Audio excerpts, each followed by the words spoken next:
Ladies and gentlemen, thank you for standing by. Greetings and welcome to the Verus International second quarter earnings conference call. At this time, all participants are in a listen-only mode. A question-and-answer session will follow the formal presentation.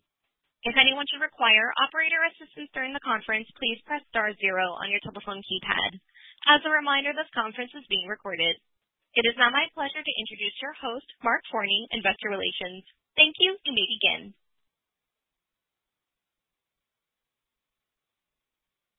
Good afternoon, everyone, and welcome to Verus International's fiscal 2020 Q2 earnings conference call. As a reminder, Verus's Q2 ended on April 30th, 2020, so all figures presented for this period will reflect that end date.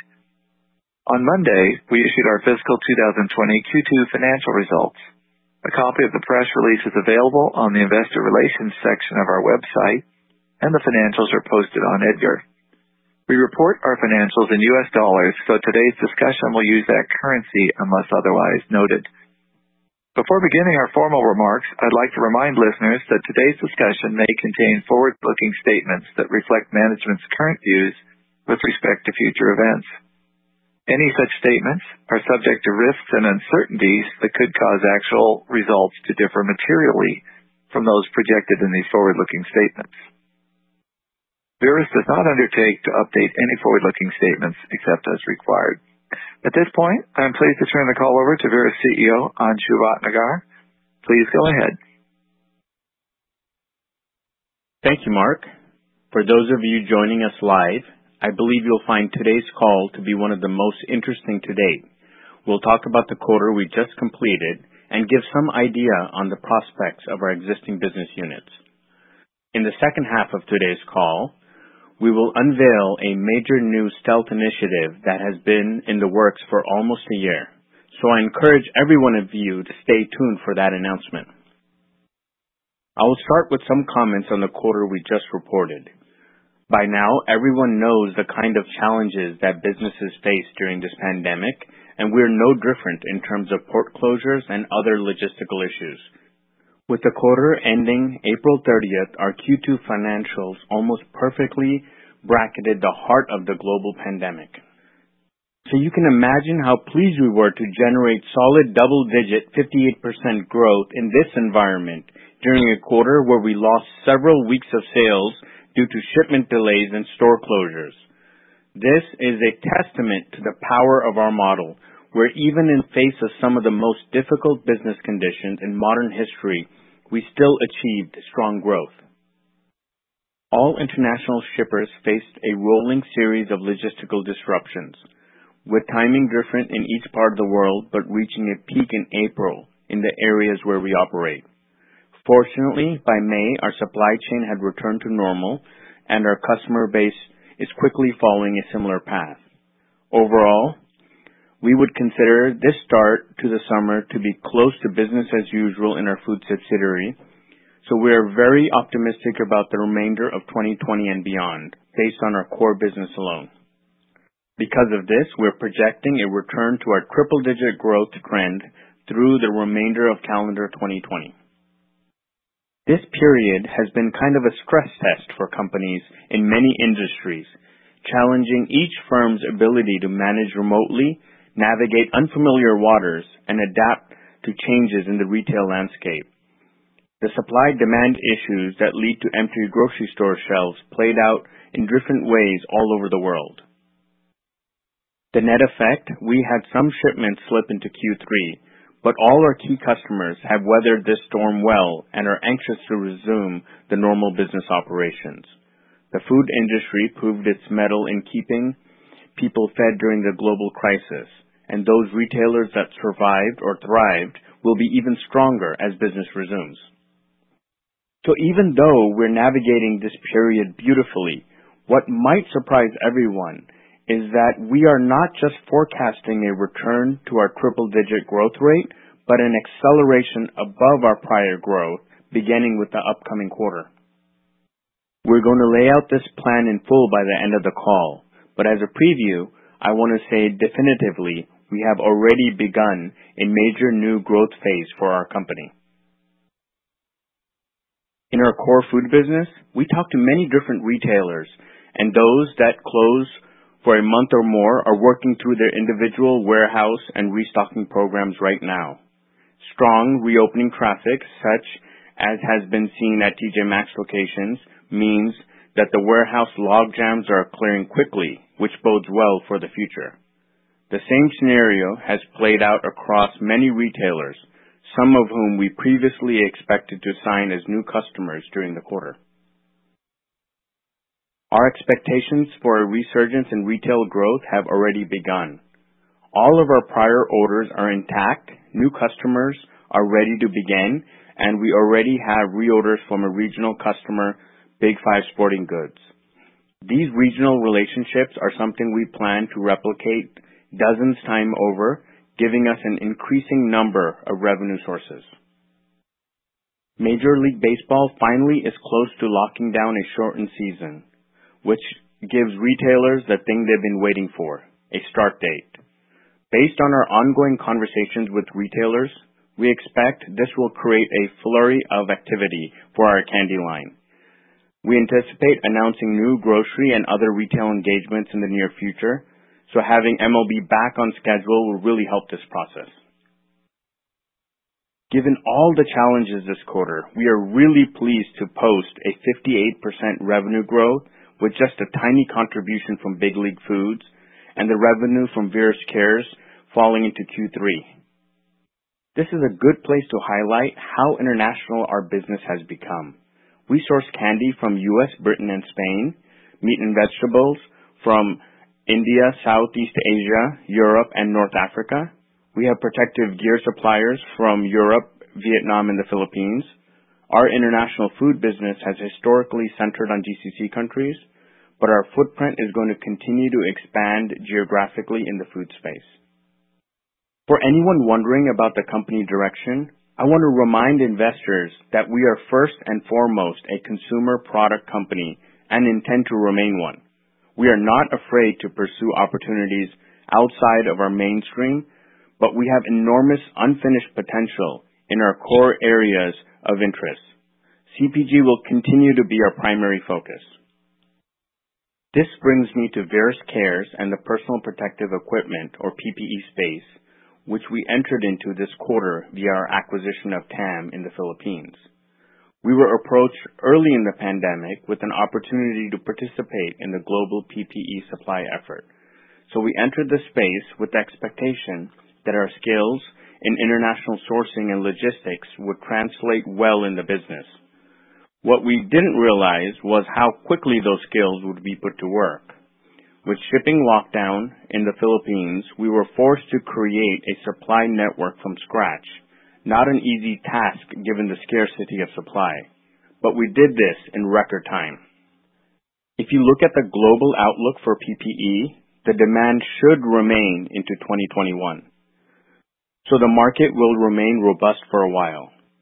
We have generated approximately $1 million in revenue, which unfortunately slipped into Q3 due to GAAP accounting. But I want this to sink in. We generated an additional $1 million in revenue during the worst economic crisis most of us have ever experienced. Now compare us to our peers on the OTC. What we've done is nothing short of remarkable. We are concentrating on the reusable mask space, so our niche is different compared to the disposable market, which dominates the news.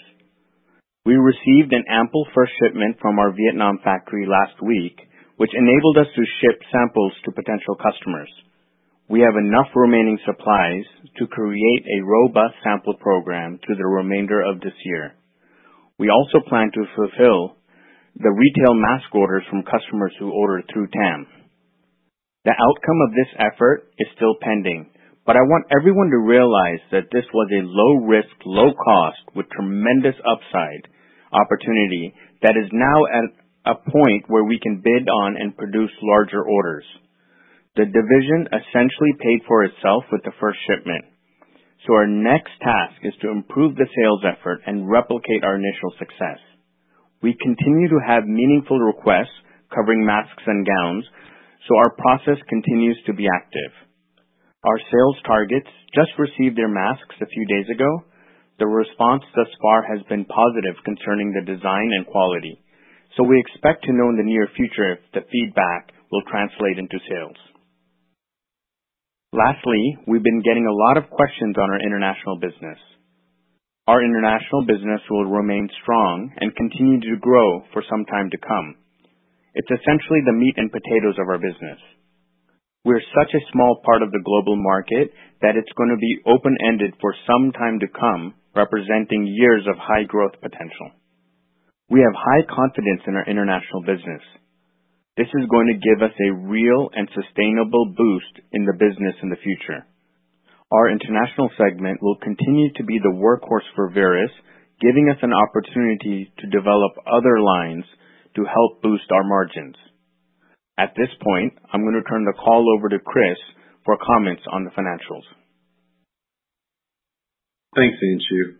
As you have already read in our financial release, this was another growth quarter for Verus, although impacted by logistical issues that pushed some of our business into the third quarter. As we advised everyone during last quarter's earnings call, this second fiscal quarter would be the quarter the expense to complete Anshu's 20% ownership stake under the terms of his employment agreement would be recognized. As such, this one-time non-cash expense totaled $6.5 million during the second quarter. I want to be clear, there will be no future stock-based compensation expense related to this one-time grant of warrants, as the entire related expense of $6.5 million was recognized during the quarter ended April 30th, 2020. This is very important to note because it means that our future financial performance will not be burdened by large, non-cash charges related to this legacy agreement. Removing this type of charge in a single event significantly benefits our bottom line in subsequent quarters. The second quarter of fiscal 2020 experienced a decline in our triple-digit growth rate trend, although we still managed to post solid double-digit growth, despite the port closures and other logistical issues that we experienced during part of the quarter. As such, revenue increased 58% to $4.6 million for the quarter ended April 30th, 2020, compared to $2.9 million for the prior year comparable quarter. As Anshu noted, this was primarily GCC business and included a small contribution from our Big League Foods division. The initial gown order by our Verus Cares division was completed during early May, and therefore the related revenue will be reported in our third quarter ending July 31st, 2020. Our upcoming third quarter will be the first quarter to feature revenue from all three divisions. The geographic contribution of revenue was similar to prior quarters in the GCC, as disclosed in our recently filed Form 10-Q. I've talked about the consistency of this business in the past, but the highlight here is that we are reallocating the financial resources we had earmarked for NutriBrands and applying those to the GCC business. So the GCC growth rate is going to continue to be strong on an open-ended basis. Despite having exceptionally difficult business conditions during the second quarter, it is important to note that our 6-month GCC revenue still exceeded $10.7 million. We intend to continue increasing growth in that region, utilizing our existing lines of credit and credit insurance, so triple-digit growth is very sustainable over the next 4 to 6 quarters without any significant change to our strategy. Gross profit margin improved to 15.8%, or 46 basis points higher than the 15.4% reported in second quarter 2019. Last quarter, we described the leverage in the model, but this quarter shows that even under the headwinds we encountered, we are able to hold on to consistent gross margins. Operating expenses, which include salaries and benefits, stock-based compensation, selling and promotions expense, legal and professional fees, and general and administrative expenses, increased to $7.7 million for the second quarter 2020, compared to $696,000 for the second quarter 2019. The increase of $7 million is primarily due to the previously discussed one-time non-cash stock-based compensation expense of $6.5 million to complete Anshu's 20% ownership stake under the terms of his employment agreement, but also included higher legal and professional expenses related to our acquisition activity, higher selling and promotional expenses related to our Big League Foods rollout, and higher general and administrative expenses related to our efforts to expand the Verus Cares and Big League Foods divisions while supporting the 58% revenue increase. Other expenses, which include interest expense and debt-related items, increased by $2.7 million year over year. With the exception of interest expense, which increased $95,000, The remaining increase relates to non-cash, debt-related items that occurred during second quarter 2019 that did not repeat during second quarter 2020. Moving to the balance sheet, our stockholders' equity achieved a new record at $570,000, which is approximately $1.5 million higher than the stockholders' deficit of $926,000 reported at fiscal year-end October 31st, 2019. Additionally, we are receiving many questions on funding, so I will use my remaining time to discuss our plan of action. The central question from investors has been, if you have so much business, why are you having such a hard time securing high-quality funding? The answer to that question has many parts. First, we actually have had the funding to grow our GCC business considerably for much of this calendar year, but held back on using those resources while we were still engaged with NutraBrands. We were contractually obligated to fund that business immediately, so we had to keep those resources reserved. Without the headwinds of the pandemic, second quarter 2020 would have been another record quarter. As you can extrapolate from today's results, we are on track for a $30+ million run rate in the GCC business alone, so we see considerable growth ahead of us. With some of our business pushed into third quarter 2020, we expect to post a record quarter and a return to triple-digit growth, and we expect that trend to carry through the rest of this year. Next quarter will also mark our push through $20 million in trailing 12-month revenue, an important metric to unlock additional working capital financing. As far as foreign financing is concerned, we have facilities in place to continue to grow our business, but we'll need additional short-term resources in the event any of the larger VRUS Cares bids are won. As for domestic financing, we continue conversations with multiple providers of commercial credit, with the key determinant being that we need some level of scale in our domestic business. We expect to experience scale as the big league food shipments finally begin to pick up in the second half of this year. If we can increase our commercial credit, we envision continued strong growth over the next 4 to 6 quarters without any change in the current strategic plan. At this point, I will turn the call back over to Anshu for additional comments. Thanks, Chris. Now I'd like to discuss professional sports as it relates to Big League Foods and the prospects in that division for the remainder of 2020. BLF had 2 unknowns to deal with in Q2. The question of when professional sports would open and the question of when their retail customers would reopen. All indications are that Major League Baseball will have a season that will last a few months beginning at the end of July at the earliest. This is great timing for us as it gives us some extra time to plan if retailers all start to hit the on switch to find MLB branded merchandise. As a reminder, retailers plan their seasonal promotions months in advance, so there is nothing normal about this current sports team-related retail environment. We expect that retailers will be scrambling for MLB product. To give you an idea of how far in advance this planning can be, we have already designed MLB-themed specialty Christmas candy for the holiday season. As was previously reported, Big 5 took delivery of its first shipment and has already begun to sell product, but TJ Maxx, Home Goods, and Marshalls put all of their vendors back into their logistical queues, so those shipments are still pending. A number of potential customers are on the cusp, waiting to see when Major League Baseball will open before scheduling deliveries. BLF has the supply in place to have a tremendous summer once retailers are ready. In the meantime, the division has begun to sell via online and has unlocked deliveries in some other distribution channels, so product has finally begun to flow. The BLF division has just begun to contribute to revenue, but the big story there will be new customer growth, which looks very promising based on the depth and length of discussions with a number of retail chains. Our immediate goal is to sign major chains in the grocery and drugstore segment. We get a lot of questions on what's happening to the ice cream, but the answer is a bit surprising. Candy is such a huge opportunity with many more potential locations that it seems natural to pursue this category first. But we were also pushed into that direction by manufacturing closures in the eastern U.S. frozen dessert industry during the last year. We'll go back to ice creams eventually, but candies will be the main focus for the near future. As for the other leagues, we're waiting to have their schedules set before moving forward. So BLF is ready, the right people are engaged, and professional leagues like the product and concept.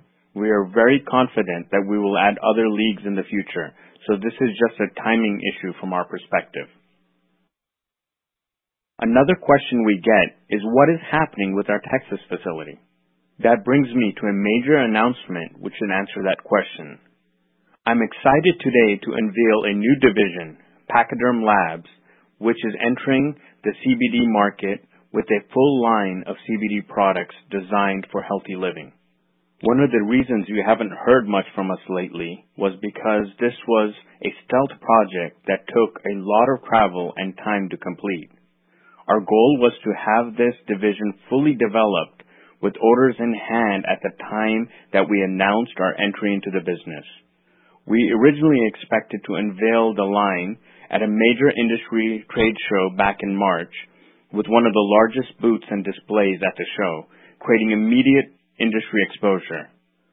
When the show was canceled, we spent the last few months getting our starting point in a different way, but we've hit the ground running. We just received $500,000 worth of initial product in our Texas warehouse, and we have approximately $1.2 million in purchase orders already in hand that we will begin to fulfill in the coming weeks. Our next shipment of product is in the pipeline, so we started off with exceptional growth that will immediately contribute to Verus's already robust growth rate. Our initial channel fill will make this product our second largest product line in its first full quarter of operations. So Pachyderm Labs is going to add a significant income stream to our operations.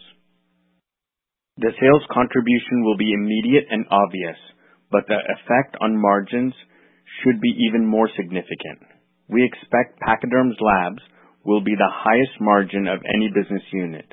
This new division will feature two main brands, Elephant and Utri, and will have over a dozen different SKUs with multiple flavors and aroma variations covering health-enhancing oils, creams, lotions, and other CBD-infused edibles. These products have been designed for both CBD-oriented retailers and mass retailers such as drugstores and convenience stores. We've teamed with major retailers in the field to ensure that we are bringing the right products to market. So our initial sales momentum is a sign that we have on-target products that can gain traction very quickly. We intend to use the Texas facility for CBD product manufacturing and potential gummy production, so it will eventually become part warehouse and part manufacturing facility. So what do we see for the rest of calendar 2020? The international business is going to continue to grow, and our Big League Foods business will begin significantly contributing to revenue for the first time. Verus Cares is in a better position to gain business with a viable supply infrastructure in place. Pachyderm Labs is going to immediately add to revenue, so the question is how fast can this unit grow? We think by calendar year end, we will have made significant sales from our newest division. But here at the beginning of the sales cycle, we will defer from making a public forecast. As I mentioned, we already have approximately $1.2 million worth of initial purchase orders, so this is a great start. Overall, we're forecasting a record physical Q3 with a return to triple-digit growth generated by 4 different units. At this point, I would like to open up the call for questions. Thank you. Ladies and gentlemen, we will now be conducting the question and answer session. If you would like to ask a question, please press star 1 on your telephone keypad. The confirmation tone will indicate that your line is in the question queue. You may press star 2 if you would like to remove your question from the queue.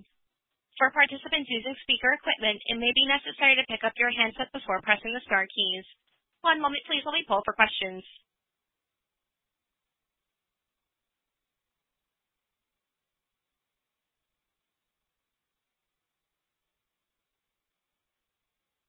Thank you. Our first question comes from the line of Brian Jones, a private investor. Please proceed with your question. Hey, Anshu.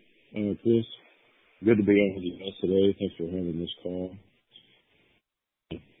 Really excited. Packard Labs really understand achieve growth through these troubling times. And it gave us a reality check here. And I think it's an opportunity for you to really put to rest a lot of lenders and angst a lot of investors have.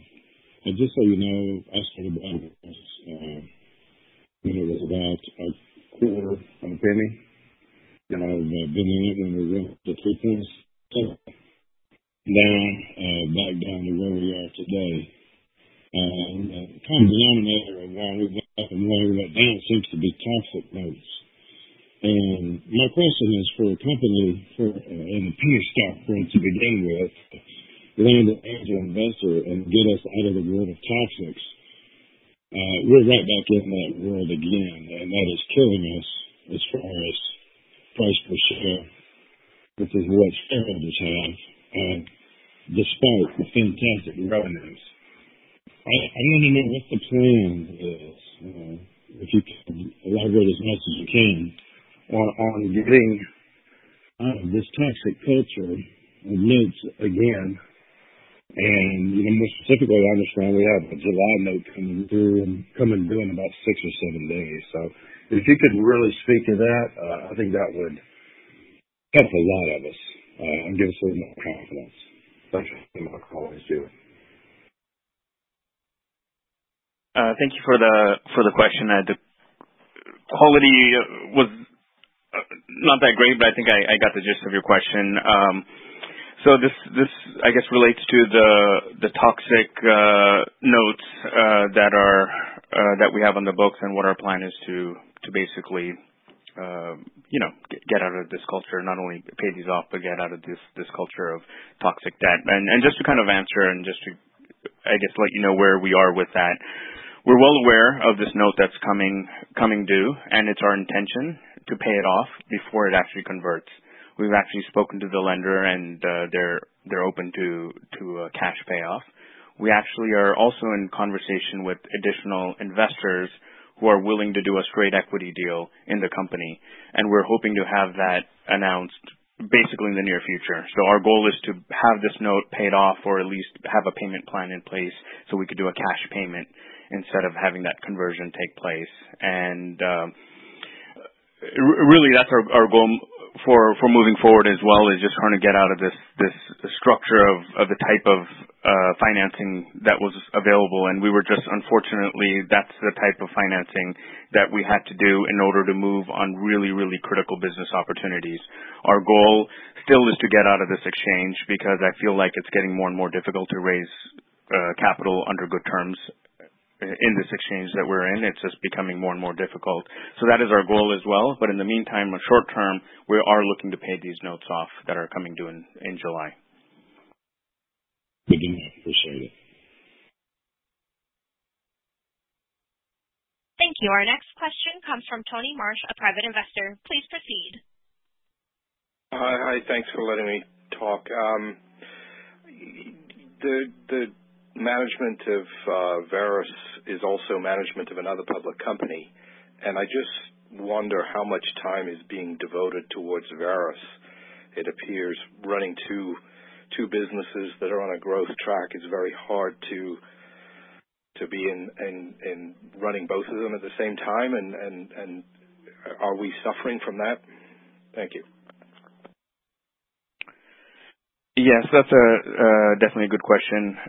I think, as I mentioned in the past, the way MFA's management is structured, it's a very different company in the sense that it's a different space, different sector, but more importantly, it has a lot more personnel. I think we have well over 120 full-time employees, and the way it's kind of structured is, it's really managed by a whole lot of other people. I don't manage MFAs to the same extent that I do manage Verus. Verus, it takes up all my time.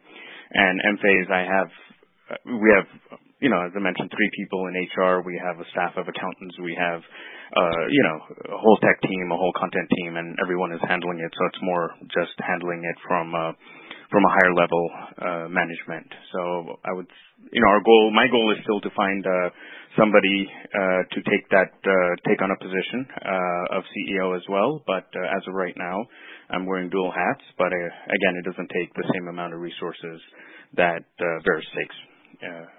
And hope that makes sense. Thank you. Our next question comes from Adam Stanley, a private investor. Please proceed. Yes, hi. Good afternoon, Mark, Anshu, and Chris. Good afternoon. Congrats on a good quarter. I have actually 2 quick questions. One is about the GCC business, having been called the workhorse of VRUS Foods today.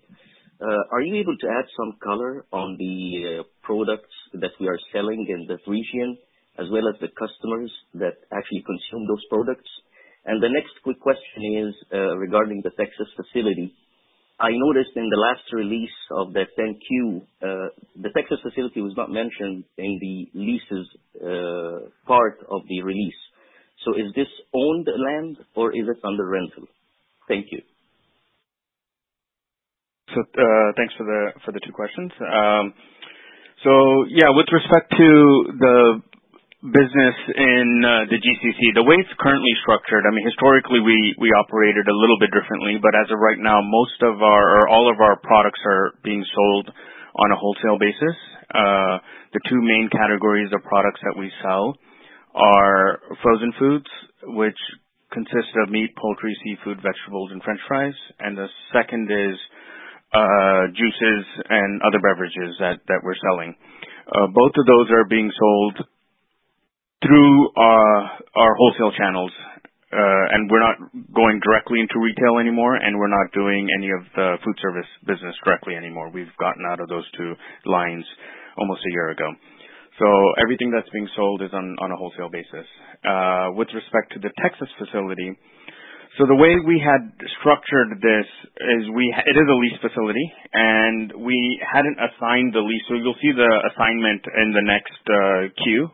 So we just assigned the lease over recently, and even though everything was in place, we had a separate holding company that was holding the lease, and until we were ready to move forward with the whole business unit. So that's now fully done. And Pachyderm Labs is set up as a company, and that has the lease, which is a wholly owned subsidiary of Verus. So you'll see that in the next queue. Thank you. Our next question comes from James Rhodes, a private investor. Please proceed. Hi, Anshu. How are you? Hey, doing good. How are you? Good. I just wanted to know if you can touch a little bit on the activity, I'd say recently, but I'm probably talking about in the last 90 days or so, regarding what's happening directly with the stock. You take a day like today where we traded almost 200 million shares. I know you had commented on the last conference call that basically the stock is something that you really can't control. But as an investor who's been around in this company for a couple of years now, we understand what has happened with the toxic situation. We understand that there's been some pressures that have been put on the stock. But it just seems to me that there's an abnormality going on. I just wondered if you can touch a little bit about what you see happening, the increase in volume. To me, it just can't be all retail. I just want to get your opinion on what you think is happening with the stock itself. Yeah, thanks for the question. Again, I'm not fully aware as to what happens on the back end. I don't, actively trade stocks right now, and that's not something I do. So I don't really follow the details of what's going on. There has been, some of the notes that had converted, and they're fully converted at this point. But that's not really what's causing that volume. The volume is far higher than the amount of shares that had been converted in the past. So A lot of that has to do with my sort of feeling is people trading on the stock. You have a liquid stock in a sub-penny stock that's liquid. I mean, you'll see people trade it. Again, that's just my guess. I'm not really sure what's going on, so I can't really comment on that. Thank you. Our next question comes from Matthew Carlisle, a private investor. Please proceed. Hi, Anshu. How's it going? Good job on this recent quarter where some companies went out of business and you are still a company. So that is a success for sure. My question really, I guess, kind of ties in with all of these. I know you said you guys are in talks with a second investor as far as that goes. Is there already a plan for funding the new CBD business? I know you said you already had 500,000 products delivered to the Texas facility. But on a going forward basis, do you guys already have a plan for funding new orders? And I guess the kind of follow-up to that would be, do you see any new convertible notes coming up anytime soon? And then we also have a convertible note, I believe, that has Big League Foods as the securing collateral. And I know it wasn't a very large note at all, but I would like to know, I assume that you guys plan on paying that off, and then the notes that we have coming in July, I know you said you intend on paying those off, but is the revenue and profit margin, is that sufficient enough to be able to satisfy these notes without an angel investor getting involved? Yeah, thanks for the question. So I guess with respect to the CBD business, the first $500,000 in the product that we purchased, we've already paid for it. It was paid, so that's paid in cash, and that's one of the reasons we needed capital.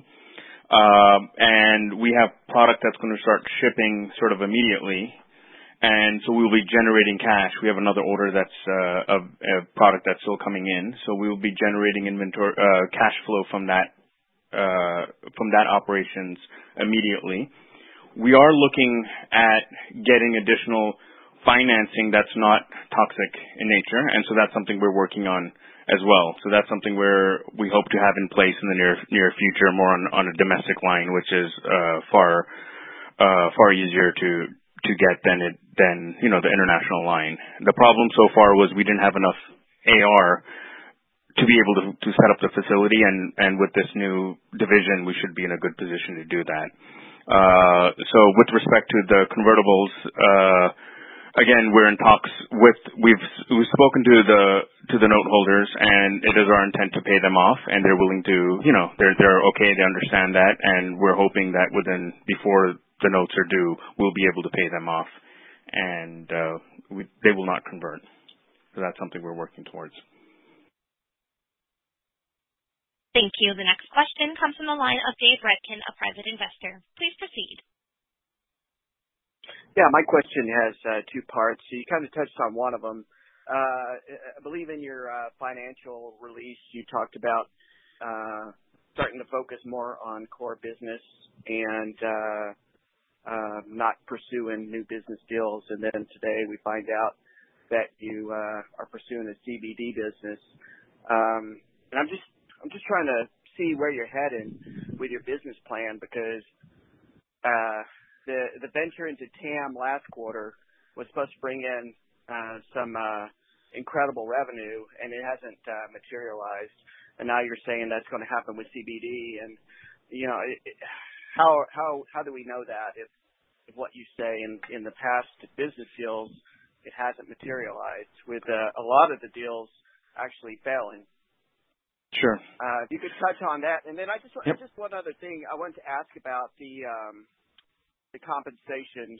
It seems like it's been the main priority here lately. And I know that this takes care of Anshu's stock-based compensation, but I know in the new deal, there is still stock-based compensation available. I'm just wondering if you can guarantee right now no more stock-based compensation or bonuses until the company can actually show a profit. Okay, so the first part of the question, I guess, with respect to the core business, So, kind of like what I've said from day one, our core business, if we were to define what Verus does, is we're basically a consumer products company. We sell products that consumers buy in channels that we can sell through, and that's kind of what our core strength that we're trying to build. We're trying to build in that distribution channel that we can sell products through. We're not limiting those products to just food products or just candy products or anything else. Anything that I can build, if I can build a good distribution network that I can push products through, that's really what the company was built on. Historically, we looked at other products that we haven't moved forward on, including cosmetics and other lines. Because if it opens up doors for us, that's really where our strength lies. As far as TAM is concerned and the acquisition, if you really look at that, I kind of put it in my early part of my call as well. We generated almost $1 million in revenue in that. To me, that's a success. Under no scenario would I look at, even if I don't do another dollar of revenue in TAM, that was a great acquisition that paid for itself in the very first order, and I think it was fantastic for, especially considering the time that this was done. Right? I mean, we didn't know what the economic industry would look like, and to be able to navigate that with this acquisition at the perfect timing and to be able to generate revenue was a perfect timing. The CBD business we've been looking at for well over probably close to a year now. We've taken our time. We don't announce these products just to put them out there. We wanted to make sure we had everything figured out. We have actually a fantastic distribution network already built up on this. We have the products already designed, developed, and sitting in inventory. We'll put that out on Twitter probably later today or tomorrow. And it's revenue that we know we can generate, and that's really what we want to do. And again, building those distribution channels that really matter to the company. That's really what we do. We're that logistics and distribution company for consumer products, and CBD is no different. So it's really core of our business, and that hasn't changed. Again, sorry, the second part of your comment on the stock-based comp, I'm not sure where you're getting that comment about that it doesn't take care of the problem. I mean, my understanding is that this sort of ends the additional comp that I'd be receiving. That whole warrant concept of earn-out structure based on awards, that goes away. And, just to further clarify that cap, I mean, that was a cap that we put in place at 20% long ago. This was something I should have received a long time ago, but the previous management, the way that structure was set up is why it was done the way it was done. But this actually solves that problem, and we won't be issuing any additional stock-based comp moving forward, at least for the foreseeable future. I mean, that's not something that we have any plans on doing. Thank you. Our next question comes from Charles Walton, a private investor. Please proceed with your question. Yes, thank you so much for taking my question. I got to tell you, I'm not going to disguise this. It's been horrible since we lost the call on the last conference call up until this point in time. Everything was supposed to be shareholder friendly. That's all we talked about, or all you talked about, and it's been anything but. The communication has been horrible, horrible. You promised communication, and then I was told by Mark, that was only during the times we were going to be late on the financials. When my little kids get hurt or something, I pick them up and I give them a hug.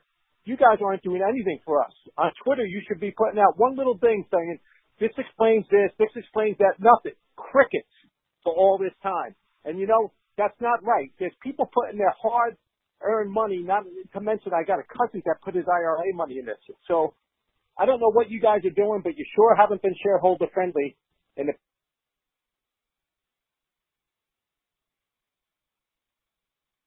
sorry, I think, just to kind of answer that question. I mean, I definitely sympathize, and I think we've tried to make an effort. I know Mark makes a point to respond to every email, every question that we get, and we try to communicate with everyone we can. But just putting every message or every response on Twitter is not something that's kind of looked favorably upon. So we try to, we're trying to stay away from that. And just because it just gets a lot of scrutiny, and that's not something we want to do and use Twitter as a main mode of communication.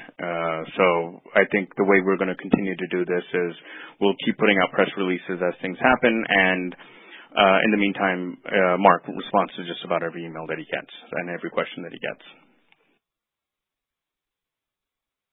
Thank you. We'll move on to our next question, which comes from the line of Chris Peck, a private investor. Please proceed. Yes, hi. Thank you very much, and you guys are doing a great job, especially with everything happening in the world right now.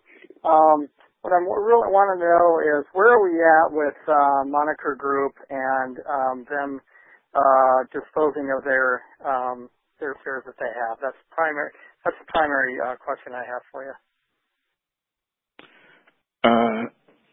Thanks. Yeah, so I'm not really aware of where they are with their shares. I know they're a public company, so they file it on their Qs. I'm not, I don't have that type of conversation. I'm not really in touch with them in that regard, so I'm not, we don't follow up on that. Thank you. Our next question comes from the line of Cole Wilson, a private investor. Please proceed. Hey, just want to let you guys know we appreciate this call. We appreciate you getting out there and available to us. Couple quick questions. The CBD, are we going to expect a PR to come out on that since it's kind of released out? Another is the CBD any relation with Andrew Garnick, or are we just kind of venturing on our own? And sorry, one more, another quick thing. As far as the note holders, are we expecting, I know you said that you're shooting to get an investor. Are you shooting to get an investor that's going to possibly take on all of the debt, kind of like Andrew did last year?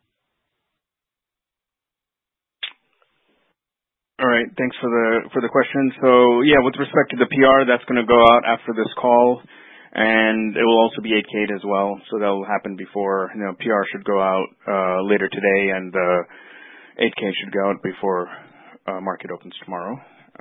With respect to the CBD business and any relationship with Andrew Garnock, there's no relationship between us working with Garnock. It's separate. And with respect to the debt, even if I'm not sure if we're going to be able to raise enough debt to pay off, enough capital rate to pay off the entire debt, but at least as long as we can pay off enough to pay off anything that's coming up in the near future, that's something we're hoping to do.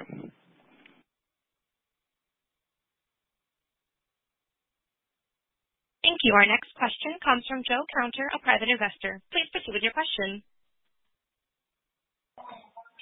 Hi, Anshu. My question involves the July 1st note that's upcoming, and what sort of guarantees can you give investors that this note is not going to default and we're not going to lose what we've invested in BLF, i.e. executing warrants, not paying yourself for this term? I was just wondering what sort of guarantees you could offer us as it's due in 6 days.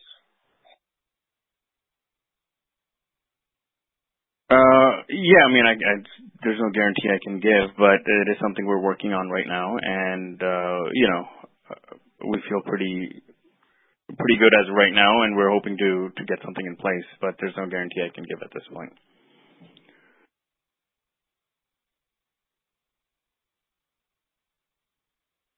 Thank you. Our last question comes from the line of Salim Hijazi with a private investor. Please proceed with your question.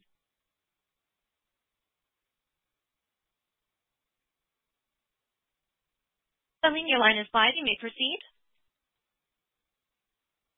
I was on mute. Can you hear me? Yes, I can hear you.